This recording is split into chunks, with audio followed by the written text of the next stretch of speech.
आदरणीय दर्शकों, अस्सलाम वालेकुम। आज हम एक ऐसी महान रूह का जिक्र करने जा रहे हैं जिसकी आवाज़ सदियों पुरानी होने के बावजूद आज भी उतनी ही ताज़ा और रूहानी है। वह शख्सियत जिसे दुनिया मौलाना जलालुद्दीन रूमी के नाम से जानती है। मौलाना रूमी केवल एक कवि या दार्शनिक नहीं थे, वो उस इश्क हकीकी की मशाल थे जिसने इंसानियत को अंधेरे से निकालकर रोशनी का रास्ता दिखाया।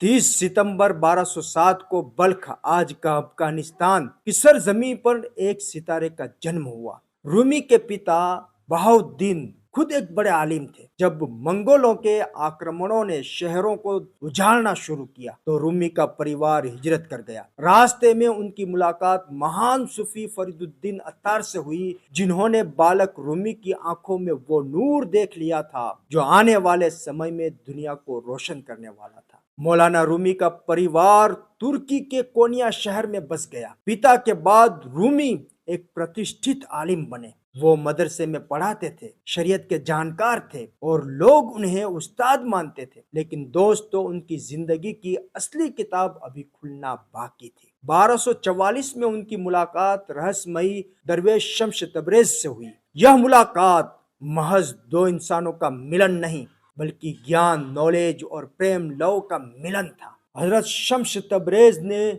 मौलाना रूम को सिखाया कि खुदा को किताबों के पन्नों में नहीं, बल्कि दिल की धड़कनों और रूह के भीतर तलाशा जाता है।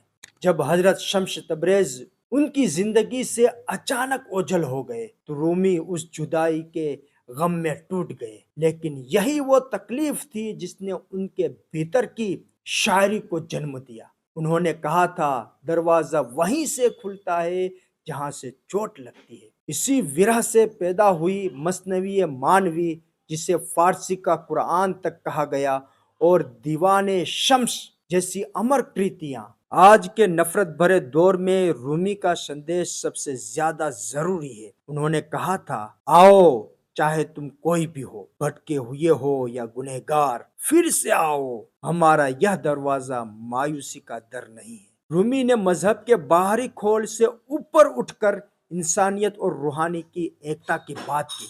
उनके लिए खुदा न मंदिर में था न मस्जिद में, बल्कि वह हर उस दिल में था जो मोहब्बत करना जानता है। 17 दिसंबर 1273 को जब रूमी ने दुनिया को अलविदा कहा तो उन्होंने इसे मौत नहीं कहा, उन्होंने इसे शब आरूसी यानी दुल्हन की रात कहा। वह रात जब रूह अपने असली महबूब खुदा से मिलने जा रही है।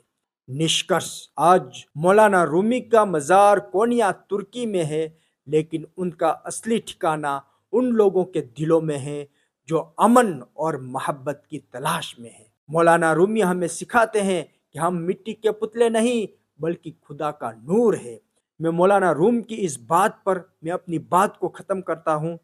कल मैं चालाक था, इसलिए दुनिया को बदलना चाहता था। आज मैं समझदार हूँ, इसलिए मैं खुद को बदलना चाहता हूँ।